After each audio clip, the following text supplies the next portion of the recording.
एक और देश अपने स्वाधीनता का 80वां वर्षगांठ मना रहा था। उसी वक्त एक युवा और धनबाद का युवा वह लगातार दौड़ लगा रहा था। और किस लिए? क्योंकि वह चाहता था कि सीमा पर देश की रक्षा करने वाले वीर सपूतों के लिए, इंडियन आर्मी के लिए वो थोड़ा सा अपने स्तर से उनको सम्मान दे। ये भावना आमतौर पर उन लड़कों में नहीं आएगी जो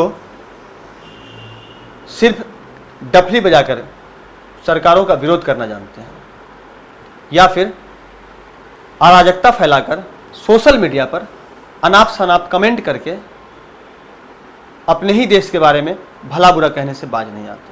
हमारे साथ दीपेश है। इन्होंने ही धनबाद से मैथन की दूरी तय की, एकदम मैराथन स्टाइल में कंटिन्यू दौड़ते रहे, कहीं चले भी, लेकिन वह दूरी मात्र 5 घंटे 13 मिनट में तय कर ली।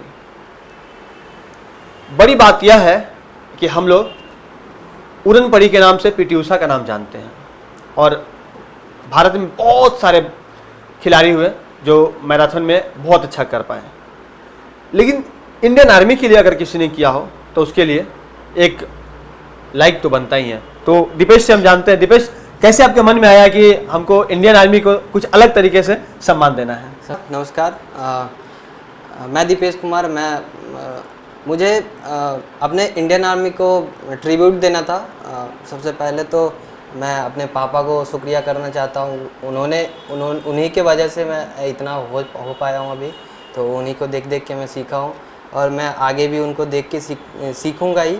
और मैं आर्मी को ही बेसिकली और मेरे अंदर हौसला जगा और मैं आर्मी में जाना भी चाह रहा था, बट अभी कुछ ये हैं तो मैं जा नहीं पा रहा हूँ। बट वही है, मैं दौड़ने के हिसाब से मैराथन के स्टाइल में मैं सोचा जो कुछ अच्छा करे। धनबाद में इससे पहले भी कोई नहीं किया था, तो मैंने सोचा कुछ ऑर्डिनरी, कुछ अलग लेवल का करे।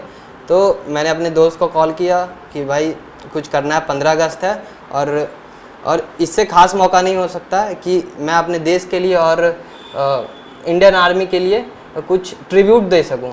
क्यों आपने कहा कि आपने ये सीख जो है अपने पिता से ली है, तो आपके पापा क्या डिफेंस में हैं? जी हाँ, मेरे पापा एक्स आर्मी मैन है और अभी प्रेजेंट में CISF में है। देवली में अभी ट्रेनिंग करवा रहा है और यहाँ पे हजारीबाग टंडवा में अभी पोस्टेड है।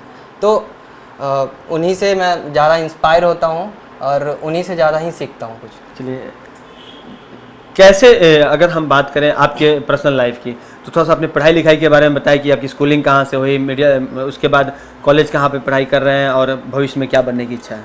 हाँ, सबसे पहले मेरा स्कूलिंग बिहार के एक छोटे से गांव नाजिरपुर के आसपास हुई थी। तो वहाँ पे ज़्यादा फैसिलिटीज़ नहीं थे, बट मैं कोशिश कर रहा था कि कुछ बड़ा करूँ। तब भी मेरे अंदर वो जोश था और तब भी मैं सोचता था कि कुछ अच्छा कर सकूं आगे जाके। तो धीरे धीरे समय जाता रहा और मैं धनबाद आया तो यहाँ पे और ज़्यादा ही खेल कूद के प्रति प्यार बढ़ गया मेरा। और मैं बैडमिंटन भी खेलता हूँ और यहाँ पे मेरा कॉलेज है गुरु नानक कॉलेज, जिसमें मैं BCA कर रहा हूँ अभी, सेमेस्टर 4 में हूँ। और मेरे HODs हैं जो ज़्यादा ही सपोर्ट करते हैं स्पोर्ट्स और सब कुछ को। भविष्य की क्या प्लानिंग है?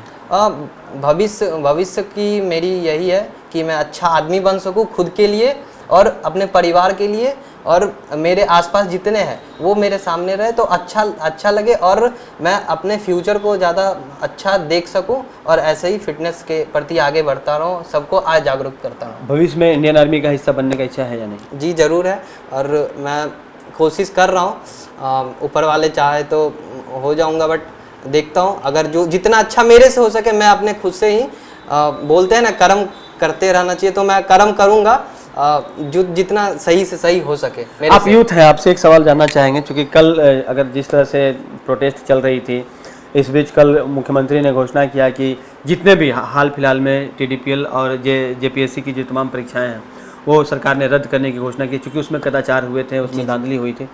और सरकार 2014 से लेकर तमाम परीक्षाओं की जो है वो अब एक बार फिर से सबको जांच के दायरे में ला रही है।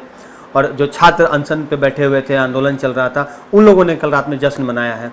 तो इस पूरे घटनाक्रम को आप एक युवा होने के नाते किस तरीके से देखते हैं? मैं सबसे पहले शुक्रिया करता हूँ झारखंड के सरकार का।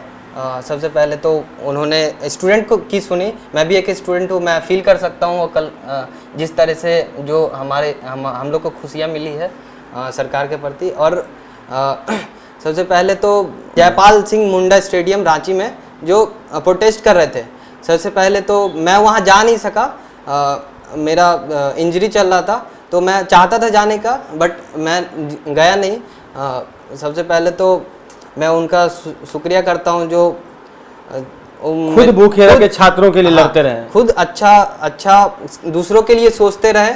और हम लोग उनसे भी प्रेरित हो सकते हैं कि आगे हमारे जो आने वाले जनरेशन है तो उनको अच्छा सीख मिले और अच्छा शिक्षा मिले और आगे बढ़ते रहेंगे वो भी। और ये भी अभी जो प्रेजेंट में सही होना स्टार्ट होगा उसमें। तो अभी आप मिल रहे थे दीपेश से, और सबसे बड़ी बात यह है कि दीपेश जो है, इन्होंने पाँव की इंजरी रहते हुए बैडमिंटन खेलने के दौरान पाँव में इंजरी हुई थी, ठान लिया कि मुझे दौड़ लगानी है, इंडियन आर्मी को ट्रिब्यूट करना है। तो सबसे बड़ी बात यह है कि अगर आपने कुछ मन में ठान लिया तो वो आप पूरा कर लेते हैं। जैसा कि एक पंक्ति है कि कौन कहता है आसमां में सुराख नहीं हो सकता, एक पत्थर तो तबीयत से उछालो यारो। हाँ, तो हम इसी तरह से कुछ अलग करने वाले युवाओं से आपको इसी तरह से रूबरू कराते रहेंगे। आप लगातार 11 स्कोप के साथ बने रहिए।